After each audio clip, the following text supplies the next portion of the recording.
What's up, Cokesbury students? My name is Josh. You're watching the Sunday Devotion, and I think that's pretty cool. Music!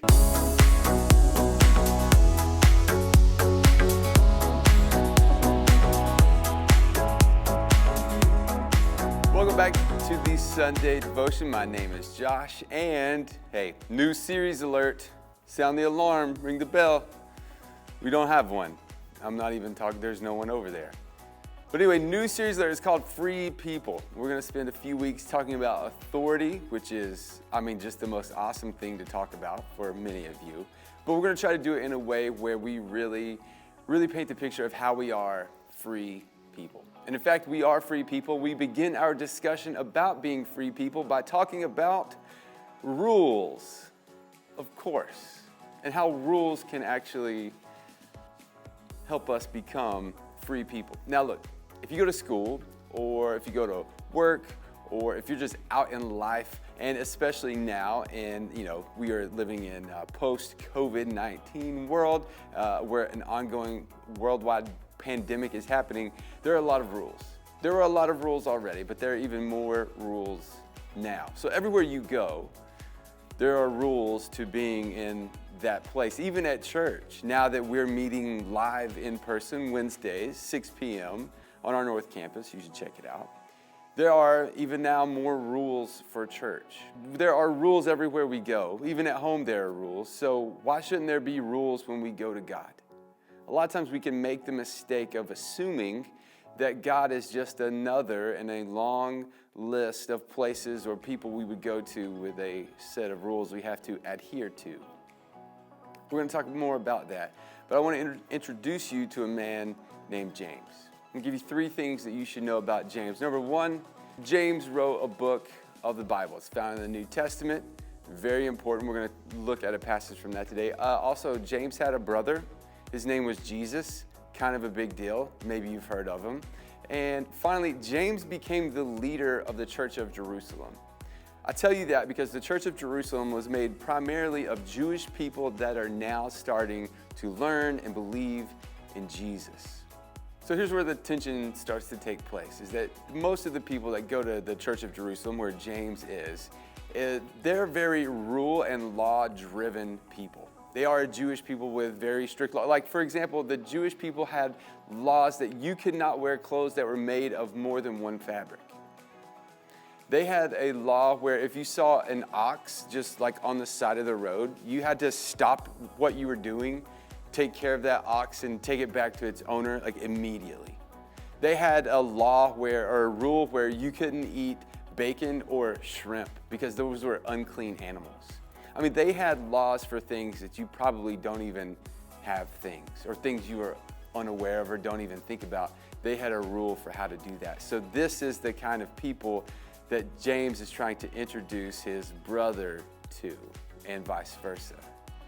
So in James chapter 1, he's talking to his people, and essentially James is saying 3 things to these Jewish people that are learning about Jesus. Is number 1, you need to do what God says. Now, James is not saying in like a, God's wagging his finger at you kind of way, but he's just saying, hey, look, you don't need to just hear it, but you need to do what he says as well.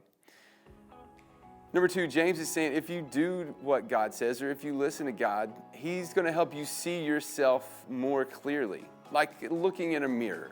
That's essentially what James is. That's, what James is trying to get them to see, is that by listening to God, you're going to see actually yourself better than you ever have before.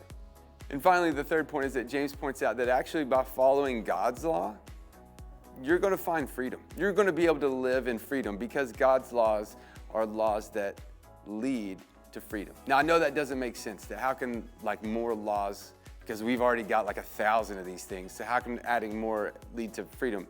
Because of what Jesus said in Matthew. See, Jesus is there, and the Pharisees have kind of been doing what the Pharisees do, arguing about law. Sounds super awesome. Wish I had been there.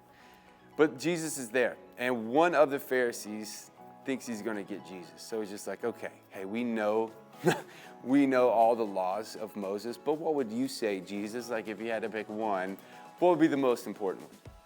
So what he's trying to do, he's trying to trap Jesus, get Jesus to say, oh, it's definitely this one. And that way they can take them to court later and be like, see, you testified. See, that's who we're dealing with. Very law, very specific, very rule-driven people. But Jesus actually does the opposite of that, what they wanted, and he offers two new laws. He says, love God and love others. That's basically it. See, Jesus is coming to a people that have thousands or hundreds of thousands of laws, and he's saying, actually, there's really only two things that I care about. Because even though you have hundreds of thousands of laws, and it's got to be physically impossible to keep all of those things, I'm going to love you anyway.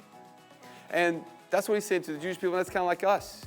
Like, even if we get to the point where we put all these rules and qualifications and laws around God, God sent Jesus. And Jesus says, man, even if you broke all those, you'd still be worthy.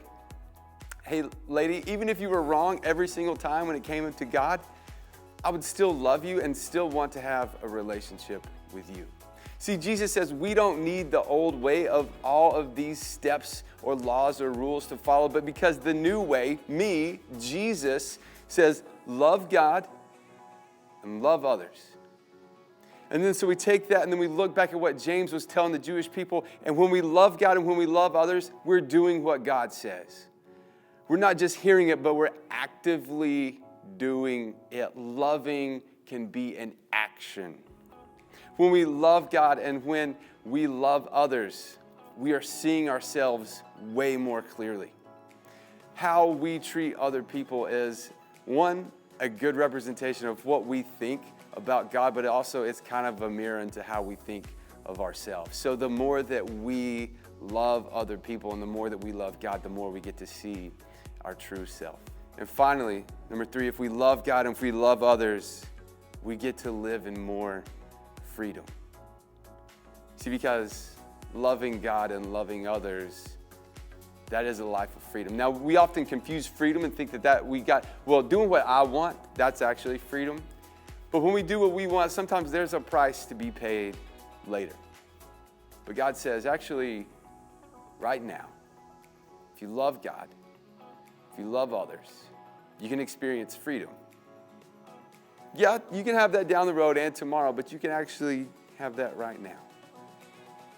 And I offer you that because you're worth it, because you matter, because you're important, because you're already accepted. You see, the simple part of this whole thing is that the right rules actually set us free. There's an old way of doing things that's very legalistic and very step-by-step and very law and rule, and there's a lot to live up to. Actually, it's impossible to live up to. And then there's Jesus that says, you're already worth it. You don't owe me anything, but I'm going to ask you to do 2 things. I'm going to ask you to love God. I'm going to ask you to love other people. And then from that, I'm going to give you an abundant life.